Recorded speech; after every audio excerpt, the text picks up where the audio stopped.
guys, welcome back to another setup video on Assetto Corsa, driving the new GT3 Audi R8 LMS 2016 race car that's been featured in the Ready to Race DLC recently released. So we're going to get a base setup done for this for a low downforce track like the Red Bull Ring. You will be able to use this at probably other slightly lower downforce tracks, but it won't be probably the best setup for anything with medium to high downforce. But for a track like this, it should be okay. So braking just before the 100-yard ball, going down into third gear, hard on the power on the exit. We put the brake balance to 69 going into that corner, and we've got traction control off with ABS on level 4.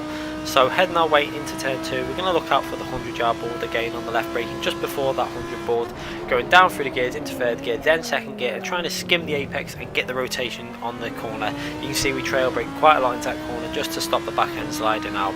Going through the gears, and we're going to put the brake balance now back down to 68.5. That's just to give it a slight bit more rotation on the car going through this tight right hander. So going down through the gears into second gear, you can see the rotation kicking in, hard on the power into third gear, use some of that curb on the exit there just to gain a bit more momentum, and then looking for the 50-yard board on the right, braking just before that, going down through the gears into third gear. I like to take a tight line in and try and hug the inside and get the car onto the apex of the corner, and then use some of the curb on the right hand side. Going back down to fourth gear for this left hander, hard on the power, use some of the curb on the right hand side, and then accelerate our way through to the final corners. Now tricky corners that you can run wide on very easily. So looking to brake just between the 100 and the 50, going down into fifth, then fourth gear, again using some of the curb on the right. Feel free to coast it through there if you're running a bit wide. Down into third gear, attack that curb, hard on the power. We didn't really get the attacking that fully. We could have probably got down into fourth gear and I got a smoother, faster exit than that, but we go over the line for a 1 minute 28.6, which is a nice time. I think this car should be possible to hit a late 27, early 28 with a few tweaks to the setup. So we'll go through to the setup now and see what we changed. Okay, so first thing you're going to have to do is, with regards to the gearing, is lower it quite a bit, because the default is set very high, a setting that you won't want to be using most of the time.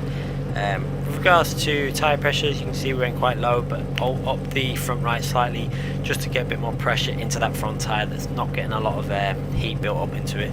So we had to raise the pressure just to get it in a better range.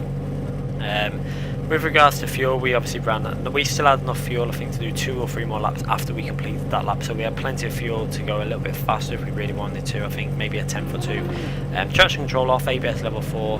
Aerodynamics level set to 3 on the back, 0 on the front.